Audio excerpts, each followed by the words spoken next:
शहर के बीचों बीच मौजूद एक ऐसी मिस्टीरियस लेक जहाँ बहुत ही अजीब अलग अलग टाइमलाइन के डोर्स ओपन हो जाते। ये डोर्स फ्यूचर से ऐसे कनेक्ट करते जिससे कि प्रेजेंट वाला टाइम इतना ज्यादा खतरे में पड़ गया कि पूरी दुनिया का अंत मानो नजदीक आ चुका था। इस रोमांचक कहानी की शुरुआत होती है टेक्सास के एक लेक को दिखाते हुए जो बड़े पैमाने पर चारों तरफ फैला हुआ था। कई सारे लोगों के घर उसी लेक के साइड में होते हैं और वहीं पर वो अपना जीवन यापन करते हैं। सभी लोगों के पास अपनी अपनी एक बोट होती है जिससे वो लेक में सफर कर सके। समय चल रहा था 2001 का और हमें पेरिस नाम का एक आदमी दिखाया जाता है। पेरिस कई सालों से यहाँ पर रहता आ रहा है, लेकिन एक दिन उसकी पूरी जिंदगी बदल गई थी। पेरिस जब अपनी मदर के साथ कार में ड्राइविंग कर रहा था तो उसका एक्सीडेंट हो गया। इस एक्सीडेंट में वो बड़े से ब्रिज से गिरकर एक पानी में चले गए। पूरी तरीके से उनकी कार पानी में डूबने लगी थी, जिससे कि पेरिस अपनी मदर को निकालने की कोशिश कर रहा था। पेरिस को तैरना आता है लेकिन उसकी मदर को नहीं। बहुत कोशिश करने के बाद पेरिस कैसे भी अपनी मदर को खींचता तो है, लेकिन उस समय बहुत ही ज्यादा देरी हो चुकी थी। उसकी मदर की सांस फूलने लगी और जब तक पेरिस उसे बाहर निकालता तब तक बेचारी उसकी मदर की मृत्यु हो चुकी होती है। ये मोमेंट पेरिस के लिए सबसे ज्यादा दर्दनाक था।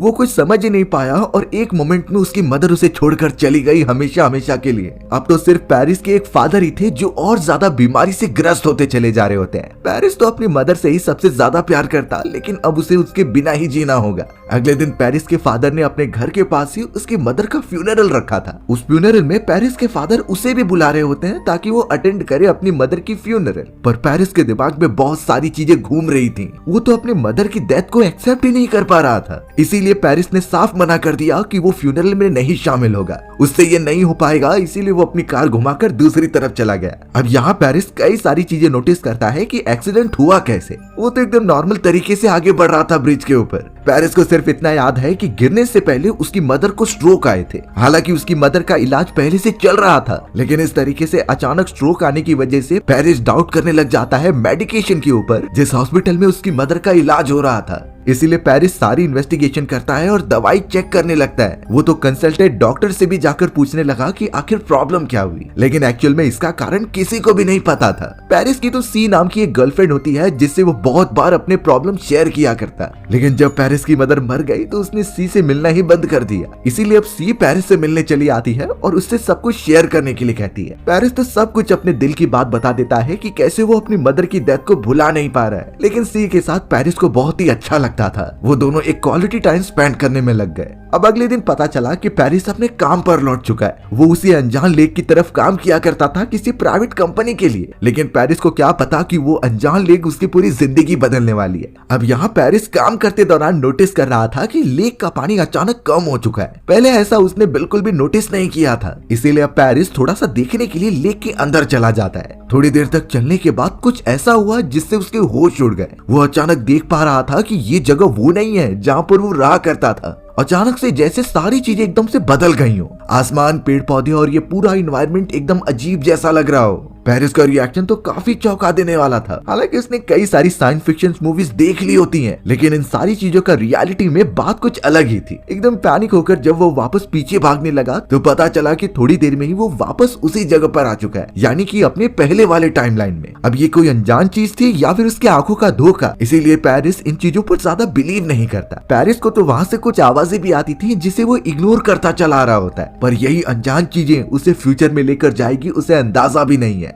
पेरिस जब लेक के किनारे पर आ जाता है जहाँ पर उसका एक साथी काम कर रहा था, तभी उस साथी ने पेरिस को अपने पास बुलाया क्योंकि बोट के इंजन में जरूर कुछ फंस गया होता है क्योंकि वो चालू नहीं हो रही होती। पेरिस इन चीजों में माहिर था, इसीलिए वो इंजन को चेक करने लगा। बहुत देर तक सारी कचरा बाहर निकालने के बाद अचानक उसे उस कचरे में एक लॉकेट मिला। ये लॉकेट तो एक नॉर्मल लॉकेट था, लेकिन पता नहीं क्यों पेरिस उसे देखकर एकदम चौंक गया। उसे कुछ समझ नहीं रहा था कि आखिर ये पॉसिबल कैसे हो सकती है। एक्चुअल में बात ये थी कि ये जो लॉकेट था ये उसकी मदर का होता है और सेम ऐसा ही उसकी मदर के पास पहले से मौजूद है घर के अंदर। तो फिर ये दूसरा लॉकेट कैसे इस जगह पर आ गया? पेरिस के दिमाग में बहुत सारी बातें चल रही होती हैं, इसीलिए वो तुरंत ही अपना काम छोड़कर घर पर भागता है। वो सीधा चला आया अपने फादर के घर पर और चारों तरफ तहकीकात करने लगा। जरूर वो अपने मदर का ओरिजिनल लॉकेट ही ढूंढ रहा था और उसे लगता है कि ये नकली लॉकेट होगा। जल्द से जल्द काफी रिसर्च करने के बाद उसे अपने मदर का लॉकेट मिल जाता है। अब जैसे ही वो कार में आकर दोनों ही लॉकेट को सामने रखता है तो पता चला कि दोनों ही सेम है। दोनों एक दूसरे की ऐसी कॉपी थी जिससे कि डिफरेंशिएट करना मुश्किल था। पर अब ये सवाल उठता है कि उसकी मदर के पास जब ये लॉकेट है तो दूसरा वाला पानी में क्या कर रहा था? ये चीजें पेरिस को बहुत ही ज्यादा अजीब लगती हैं, इसीलिए उसने तुरंत ही सारी बातों के बारे में सी को बता दिया। सी शुरुआत में उसके ऊपर भरोसा करती है, इसीलिए पेरिस उसे लेकर वही लेक में चला गया। वो तो सी के साथ लेक के थोड़ा अंदर जाता है और वो तो उसे शो करना चाहता था कि कैसे कुछ आवाजों के आने के कारण एक मोमेंट के बाद पूरी इन्वायरमेंट ही चेंज हो गई थी। पेड़ पौधे यहाँ तक कि लेक का पानी भी एकदम चेंज हो जाता है। लेकिन इस बार जो इमेजिनरी डोर के बारे में पेरिस बात कर रहा था वो शायद कहीं शिफ्ट हो चुका होता है। सी जब देख रही थी तो वैसा वहाँ पर कुछ भी नहीं होता।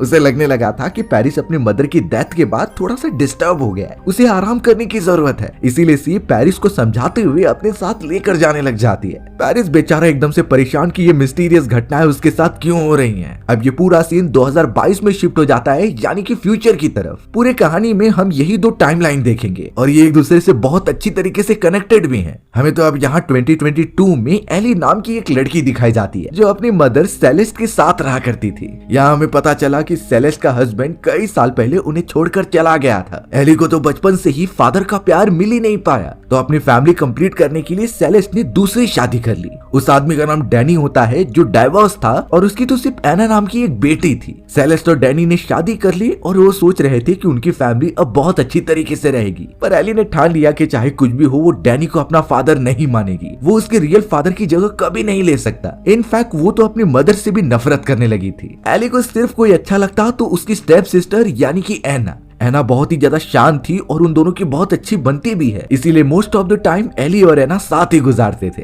ताज्जुब की बात ये होती है कि ये जो दूसरी टाइमलाइन है वो भी टेक्सास शहर के उस लेक के पास ही वाली जगह पर है, यानी दोनों टाइमलाइन में सारी चीजें सेम स्पॉट पर हो रही हैं। एली के पास एक बोट भी थी जिसमें वो एना को लेकर लेक के सफर करने के लिए निकल जाती। अब एक दिन इसी तरीके से एली और एना बोट के ऊपर सवार होकर उस लेक के और भी ज्यादा अंदर जा रहे थे। तभी एना ने एली को एक लॉकेट दिखाया जो उसी की मदर ने उसे गिफ्ट दिया होता है, और ये लॉकेट सेम वैसे का वैसा ही था जैसा कि पेरिस को मिला होता है पहले वाले टाइमलाइन में। अब इससे ये सारी चीजें क्लियर होती है कि कैसे ये दोनों टाइमलाइन एक दूसरे से इंटरकनेक्टेड है, और भी कुछ ऐसी अनजान बातें हैं जो थोड़ी देर में रिवील हो जाएंगी। एली भी अब उस लॉकेट को बड़े ध्यान से देखने लगी और एना उस लॉकेट के बारे में बहुत सारी अच्छी बातें करती है। वो कहने लगी कि तुम्हारी मदर ने मुझे इसलिए दिया है ताकि ये मेरी सेफ्टी करे और हमेशा गुड लक लेकर आए। कहीं न कहीं एली भी अब सेलेस से बहुत ही ज्यादा गुस्सा होने लगी थी, क्योंकि उसकी एक्चुअल मदर होने के बावजूद भी वो तो अपने स्टेप डॉटर एना से ज्यादा प्यार करती थी और उसे ही अलग अलग टाइप की चीजें ला कर दिया करती। पर एली एना के सामने ये जेलसी बिल्कुल भी शो नहीं करती है। अब यहाँ थोड़ी देर बाद किनारे पर आने के बाद कई सारे लोग एकजुट हुए थे। सभी बहुत ही ज्यादा शॉक हो चुके होते हैं एक अनजान चीज की वजह से। एली जब उस जगह पर गई तो पता चला कि एक बड़े से मगरमच्छ की बॉडी आधे पर से कट चुकी है। वो मरकर किनारे पर पड़ा हुआ है और उसकी हालत तो बुरी है। एली भी एकदम से डर गई और उसे समझ नहीं रहा था कि ऐसी कौन सी मशीन है जो एलिगेटर जैसे खतरनाक जानवर को बीच में से दो हिस्सों में काट दे, वो भी इतने परफेक्ट तरीके से जैसे कि कोई चाकू भी ना काट पाए। उस जगह पर रेस्क्यू ऑफिसर्स नहीं थे, इसीलिए एली ने खुद ये जिम्मा उठाया उस एलिगेटर को पानी में फेंकने का। वो उसे धक्का तो लगा रही थी, लेकिन उसे अभी भी नहीं समझता कि ये कैसे हुआ।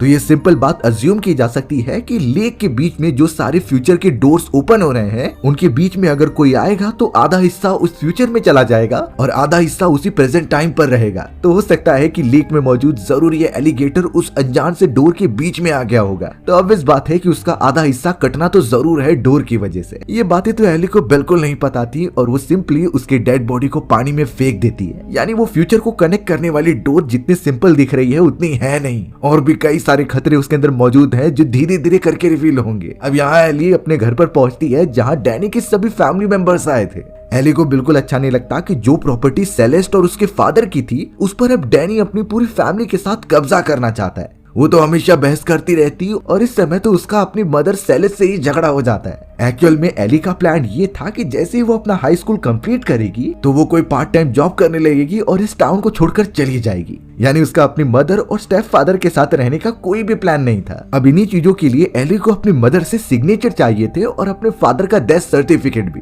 यहाँ सेलेस्ट भी कुछ कम स्मार्ट नहीं थी, उसे पता था कि एली क्या करना चाहती है, इसीलिए सेलेस्ट ने एली को अपना सिग्नेचर और वो डेथ सर्टिफिकेट देने से मना कर दिया। ये सारी चीजों की वजह से उनके बीच एक हीट ऑफ मोमेंट क्रिएट हो जाता है और एली और सेलेस्ट के बीच काफी झगड़े होने लगे। इनफैक्ट एली तो अब इतना ज्यादा गुस्सा हो गई कि अपना बैकपैक उठाती है और वहाँ से चल देती है। वो सीधा बोट में बैठी और ट्रेवल करते हुए अपने एक फ्रेंड के घर पर चली गई। कुछ रात तो उसने वहीं पर गुजारने का डिसाइड किया जब तक सब कुछ ठीक नहीं हो जाता।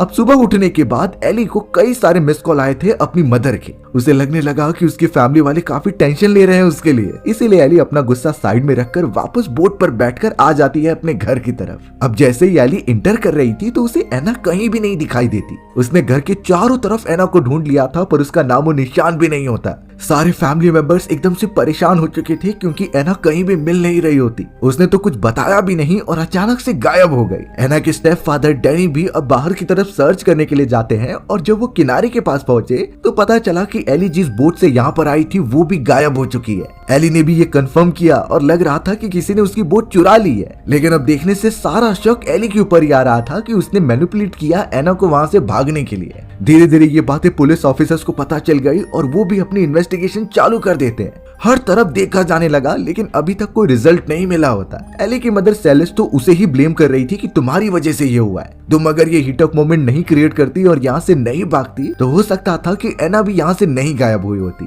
पर ऑब्वियस बात है कि इसमें एली की कोई गलती नहीं। मोस्ट प्रोबेबली ये हो सकता है कि एना किसी दूसरे टाइमलाइन में पहुंच गई हो, यानी उस लेक वाले हिस्से में जाकर वो कहीं और ही पहुंच गई। बट इन चीजों के बारे में अभी उनमें से किसी को नहीं अंदाजा होता। पुलिस ऑफिसर्स तो उनकी फैमिली के साथ लेक में अलग अलग जगहों पर जाते हैं एना को ढूंढने के लिए। कई घंटे इसी तरीके से निकल गए लेकिन उनके हाथ कुछ भी नहीं लगता। एली भी बहुत ज्यादा उदास हो गई थी अपनी स्टेप सिस्टर की इस तरीके से गायब होने की वजह से, पर वो अपनी कोशिश रोकती नहीं। वो लगातार उसी लेक में अकेली ही उसे ढूंढते रहती है। एली तो बोट के अंदर बैठकर रात भर एना को ढूंढती रही उस लेक के चारों तरफ। उसे शक इसलिए होता है क्योंकि उसने सुना था कि आसपास लेक की जगह पर उन्होंने भेड़िए देखे थे और इस तरीके से इन लेक वाले इलाकों में भेड़िए आना एकदम इम्पॉसिबल होते हैं। तो यही मिस्टीरियस चीज एली को उस जगह पर खींची चली लेकर आती है। अब एली जब अपनी बोट को लेकर यहाँ से वहाँ घूम रही थी तो एक्चुअल में उसे वॉल्व्स दिखाई दिए, यानी वो व्हाइट कलर के वॉल्व्स, जो कि ऑब्वियस बात है कि पास से यहाँ पर आए हैं। ये कंफर्म हो चुका था कि 2000 वाले टाइमलाइन में जो भी ये सारे भेड़िए थे वो डोर की मदद से यहाँ पर आ गए हैं। और इन्हीं चीज को देखकर एली काफी शॉक हो जाती है। वो तो अब और भी ज्यादा चौकन्ना होकर एना को चारों तरफ ढूंढने लगी, लेकिन एक समय के बाद उसकी फीलिंग एकदम से चेंज हो जाती है। ऐसा लग रहा था कि चारों तरफ की चीजें बदल गई हैं और एनवायरनमेंट एकदम से ठंडा पड़ चुका है। आसपास का वातावरण एकदम से क्लीन हो चुका था। एक्चुअल में इस मोमेंट पर एली एक डोर के अंदर एंटर कर चुकी है जो उसे समय में कुछ पहले लेकर जाती है। इस बात का अंदाजा अभी तक एली को नहीं था, वो सिर्फ महसूस कर पा रही थी। वो सिर्फ इतना महसूस कर पा रही थी कि कुछ तो चेंजेस हुए हैं। बेचारी एली अब एकदम परेशान तुरंत ही अपनी बोट लेकर वापस घर की तरफ जाती है। उसे कैसे भी करके अपने फैमिली मेंबर्स को इस अनजान चीज के बारे में बताना था। अब एली जब घर के अंदर एंटर करती है तो पता चला कि ये वो मोमेंट होता है जब एना गायब हो चुकी थी और सभी को इस बारे में पता चला था। सेलेस्ट और उसका हस्बैंड तो चारों तरफ एना को ढूंढ रहे होते हैं, पर एली तो ये सारी चीजें पहले भी देख चुकी है। सेम चीजें वैसे ही हो रही थी जैसा कि वो जब आई थी तो एना गायब हो चुकी होती है। बेचारी एकदम परेशान जब विंडो की तरफ देख रही थी तो उसे पता चलता है कि एक दूसरी वर्जन वाली एली बोट की मदद से यहाँ पर आ रही है। तुरंत ये फ्यूचर वाली एली साइड होकर दूसरी तरफ चली जाती है और देखती है कि ये पूरे मोमेंट वैसे ही हो रहे हैं जैसा कि जब वो इस जगह पर आई थी और उसे ये न्यूज मिली कि एना गायब हो चुकी है। प्रेजेंट वाली एली जब अंदर जाती है तो ये फ्यूचर वाली एली काफी घबरा कर भागते हुए उस बोट के पास जाकर बैठ गई। तुरंत ही उसने बोट स्टार्ट किया और वहां से उसे लेकर चली गई ताकि वो उसे देख ना पाए। अब यहाँ क्लियर हो गया कि इसी चीज की वजह से ये बोट चोरी हुई थी, यानी उसे चोरी करने वाला कोई और नहीं बल्कि फ्यूचर वाली एली खुद होती है। सेम वैसे ही प्रेजेंट वाली एली और उसके फादर उस जगह पर आते हैं और उन्हें वो बोट नहीं मिलती, यानी फ्यूचर और पास्ट का टाइम तो एक दूसरे से इंटरलिंक हो चुका है उस अनजान डोर की वजह से। यहाँ एली को अंदाजा लगा कि जरूर उस लेक में कुछ ऐसी अनजान चीज है जिससे कि वो थोड़े समय पहले टाइमलाइन में चली गई थी। तो इसीलिए अब एक बार और एक्सपीरियंस करने के लिए एली उसी स्पॉट पर जाती है जहाँ पर ये चीजें हुई थी। फॉरेस्ट के अंदर चलते ही एक बार फिर वो उसी डोर के अंदर एंटर कर जाती है, यानी अब वो पूरे 1 महीने पास्ट वाले सीन में आ चुकी थी जहाँ सब कुछ उसने पहले से एक्सपीरियंस करके रखा था। अब यहाँ एली को जब उसी लेक के फॉरेस्ट के अंदर से कुछ आवाज आती है तो वो भागते हुए चली गई उस जगह पर, क्योंकि ये रोने की आवाज ऑब्वियसली एना की हो सकती है। एली को जैसे ही एक बोट दिखाई दी तो उसके ऊपर एना बैठी हुई थी। तुरंत ही वो उसके पास जाकर उसे कंफर्टेबल करने की कोशिश करती है, लेकिन एना उसे दूर ढकेल रही थी। एना तो बहुत ही ज्यादा रो रही होती है और एली ये समझ गई कि इसका बिहेवियर कुछ अजीब लग रहा है। ये पहले जैसी एना नहीं जैसा कि वो उसे जानती थी। इसका बिहेवियर तो और भी ज्यादा बच्चों जैसा लग रहा है। अब यहाँ बातों में तुरंत ही एली एना के अंदर एक चीज नोटिस करती है कि उसका एक दांत जो पहले टूट चुका था वो वापस आ चुका है। यानी ये वो मोमेंट है जब एना गायब होने से पहले की थी। उस समय के बाद ही उसका एक दांत टूट चुका था जो कि अब वैसे का वैसा ही है। एली अब जल्द से जल्द एना को लेकर घर पर आ जाती है और उसके पेरेंट्स तो उस पर बहुत चिल्ला रहे थे, खास करके सेलेस जो उसे डांटते रहती है कि तुम एना को इस तरीके से बोट पर मत लेके जाया करो। इससे वो लोग बहुत ही ज्यादा परेशान हो गए थे। एली को ये सब पता था, लेकिन अब वो जाने से पहले सिंपली अपने स्टेप फादर को ये बता देती है कि तुम एना को अकेले मत जाने देना। अगर वो बोट पर गई तो कहीं गायब हो सकती है, इसीलिए इस बात की हमेशा सेफ्टी रखना कि एना तुम्हारे साथ ही रहे।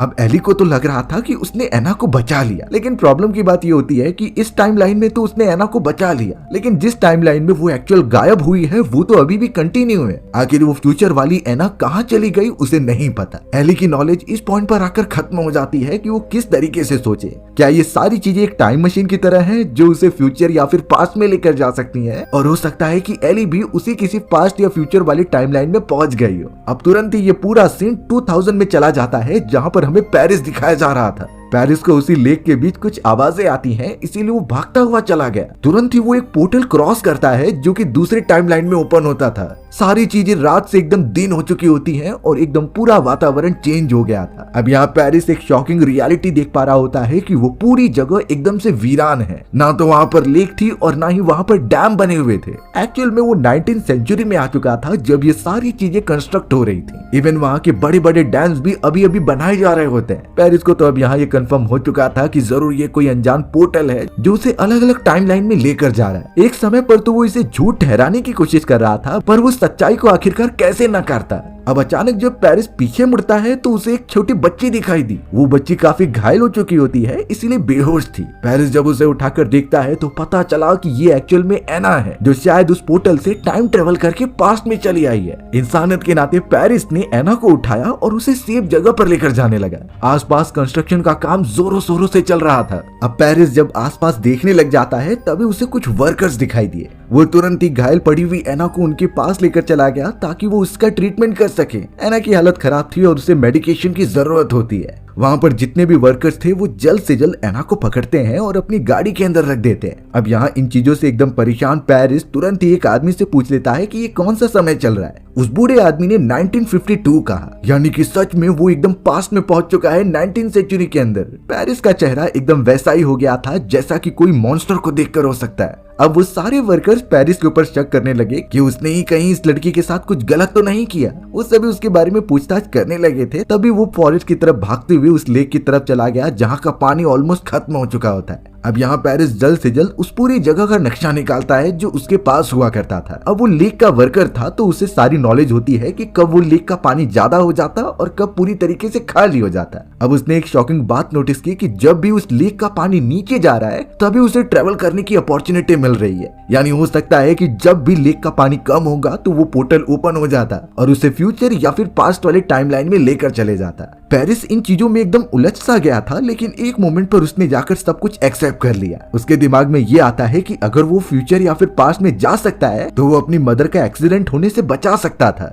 यानी वो उस समय में चला जाएगा जब वो और उसकी मदर कार में जा रहे थे और उनका एक्सीडेंट हो गया। लेकिन पेरिस को तब तक रुकना होगा जब तक वो दूसरा पोर्टल ओपन नहीं हो जाता। यानी आसपास की चीजें उसे इक्वेशन के हिसाब से ही आगे बढ़ानी होंगी। अब यहाँ पर हमें दिखाया गया कि दोनों ही मेंबर यानी पेरिस और एली एक दूसरे के टाइमलाइन से एक्सचेंज हो चुके हैं। यानी पेरिस जो उस पोर्टल की तलाश कर रहा था ताकि वो अपनी मदर का एक्सीडेंट होने से बचा ले, वो सीधा पहुंच जाता है 2022 में यानी कि एली के टाइमलाइन में, और एली पहुंच जाती है 2022 में। दोनों ही एकदम परेशान थी कि कैसे फिगर आउट किया जाए कि वो अपने रियल टाइम में वापस चले जाए। अब यहाँ एली जो कि पास वाले टाइमलाइन में पहुंच गई थी उसे काफी चीजें अजीब लगती है। सारी टेक्नोलॉजी एकदम पुरानी लग रही थी और वहाँ के कार्ड्स भी काफी ओल्ड होते हैं। अब वो आसपास जब घूम रही थी तभी उसे एक स्टोर के बाहर एक गाड़ी दिखाई दी और उसी एक गाड़ी के अंदर एक लॉकेट रखा हुआ होता है। ये वही लॉकेट था जो कि एना के पास था। तुरंत ही वो उसे नोटिस करते हुए उस ट्रक के अंदर चली जाती है उसे ओपन करते हुए। वो ट्रक पूरी तरीके से लॉक थी तो इसीलिए कैसे भी करके वो पीछे से ओपन करने लगी। एली उस लॉकेट को अपने हाथ में रखकर देखने लगी कि ये तो वही लॉकेट है, सेम टू सेम। उसे कुछ समझ नहीं रहा था कि इस टाइमलाइन में ये लॉकेट क्या कर रहा है। थोड़ी देर के अंदर ही उस ट्रक की ओनर वहां पर आ जाती है जो कोई और नहीं बल्कि पेरिस की गर्लफ्रेंड सी थी।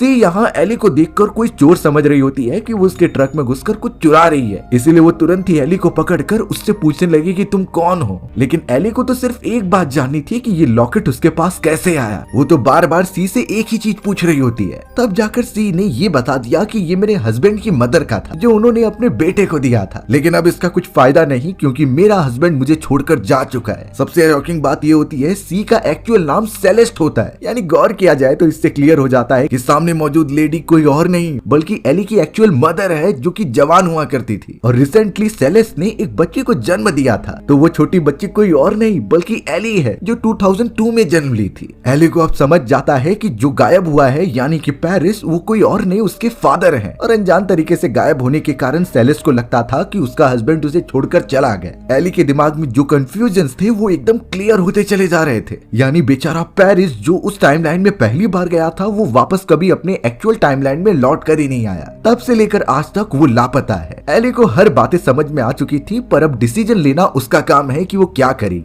एली अब एकदम परेशान होकर शॉप के अंदर आती है और वहाँ पर इंटरनेट एक्सेस करने लगती है। सारी चीजें 2002 की थी यानी वो सच में पास्ट में है। अब वो थोड़ी रिसर्च करने लगी पेरिस के बारे में कि आखिरकार उसकी मदर कौन थी और वो कहाँ से बिलोंग करता है। थोड़ी देर में ही एली ने जब पेरिस की मदर को देखा तो वो एकदम शॉक रह गई क्योंकि उसका नाम एना था और ये वही एना है जो 2022 में उसकी स्टेप सिस्टर हुआ करती थी और पेरिस तो एक्चुअल में एना का बेटा है। एक्चुअल में ये तब पॉसिबल हुआ जब पेरिस टाइम पोर्टल की मदद से 19th सेंचुरी में गया था और उसे उस जगह पर एना मिली थी। उसने कैसे भी करके एना को बचा लिया यानी एना उस 19th सेंचुरी में सरवाइव हो चुकी थी और वो उसी टाइम से बड़ी होने लगी। इतने साल बाद एना ने जाकर पेरिस को जन्म दिया जिसके बारे में अभी तक उसे पता भी नहीं है। यानी ये पूरा टाइमलाइन एक दूसरे से कनेक्टेड है और ये इस तरीके से ब्लड रिलेशनशिप लेकर चला आ रहा है कि कोई न कोई रिलेशन में मिल ही जाएगा। एली ने सारी फोटोज देखकर ये कंफर्म किया कि सच में एना पेरिस की मदर है पर वो कुछ समय बाद मर भी जाएगी इसका उसे पता चला। पर ये चीज ये कहाँ तक जाकर खत्म होगी इसका अंदाजा उसे नहीं होता। सबसे पहले तो एली ने जो भी इंफॉर्मेशन निकाली थी उसकी फोटोग्राफ्स और कॉपीज अपने पास रख ली होती हैं क्योंकि अगर उसे कोई पहचान का मिलेगा तो उसे शो करके अपना पॉइंट रख सकती है कि ये सारी चीजें सही हैं। वहीं दूसरी तरफ अब हमें 2022 में दिखाया जाता है जहां पर पेरिस बोट लेकर यहां से वहां घूम रहा था। पता चला कि थोड़ी देर में वहां पर कुछ पुलिस ऑफिसर्स आ जाते हैं जिन्होंने पेरिस को पकड़ लिया। वो किसी और की बोट लेकर इस तरीके से नहीं घूम सकता। अब पेरिस इस मोमेंट पर काफी पैनिक हो गया इसीलिए वो मोटर बोट को बहुत ही तेजी से उनसे बचने के लिए भगाने लगा। पुलिस ऑफिसर्स भी उसका पीछा करते हैं पर यहाँ पेरिस की नसीब बहुत खराब थी। उसका तो पानी में बोट पलट गई थी और उसे भारी चोट भी लगी। अगले मोमेंट में पेरिस अपनी आंखें हॉस्पिटल में खोल रहा था और आसपास पुलिस ऑफिसर्स उसके बारे में पूछताछ कर रहे थे। अब यहाँ 2022 में एक्चुअली सेलेस्ट और डैनी की बेटी एना गायब हुई थी तो अब इन सारी चीजों का इल्जाम पेरिस पर डाला जा रहा होता है कि उसने ही जरूर एना के साथ कुछ किया होगा, जबकि ये बात बिल्कुल गलत है। पेरिस तो एक्चुअल में इस समय का है ही नहीं।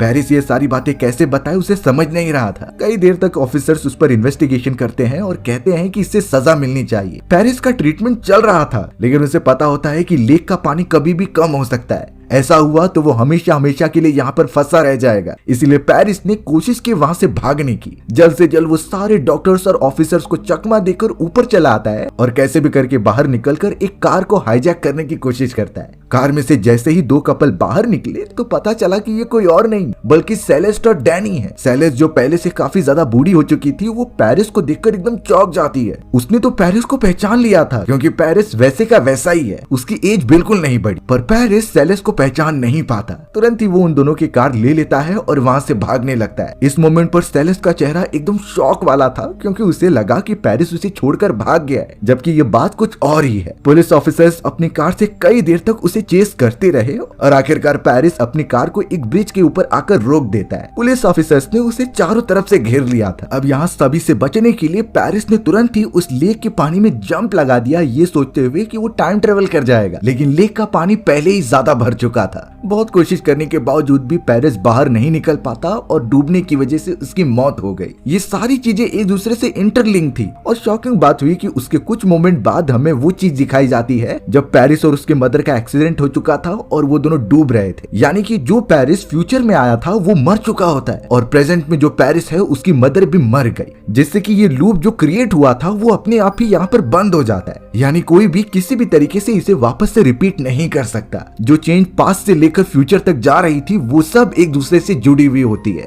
एली को ये बात पूरी तरीके से पता चल गई, लेकिन अब वो कैसे भी करके वापस लेक में आती है। उसका लक अच्छा रहा कि वो अपने 2022 वाले टाइमलाइन में पहुंच गई और थोड़ी देर में उसकी मुलाकात अपने फादर डैनी और सेलेस से होती है। डैनी और सेलेस को भी इस बात का अंदाजा लग चुका था, इसीलिए अब एली ने जितनी भी इंफॉर्मेशन इकट्ठा की थी वो सेलेस के सामने रख देती है। फोटोग्राफ से क्लियर होता है कि उनकी बेटी जो एना थी वो कई साल पहले यानी 19th सेंचुरी के अंदर अपनी जिंदगी जी चुकी है और उसका एक बेटा था जिसका नाम पेरिस होता है। वही पेरिस जो सेलेस का बॉयफ्रेंड था और एना पेरिस की मदर हुआ करती थी। सेलेस को इस बात का भरोसा हो गया और ये अनजान कहानी यहीं पर खत्म हो जाती है। सो व्यूअर्स, अगर आपको मेरा नरेशन 1% भी अच्छा लगा होगा ना तो वीडियो को लाइक एंड चैनल को सब्सक्राइब जरूर कर देना। मिलते हैं इसी तरीके की मजेदार वीडियोस में, तब तक के लिए बाय बाय।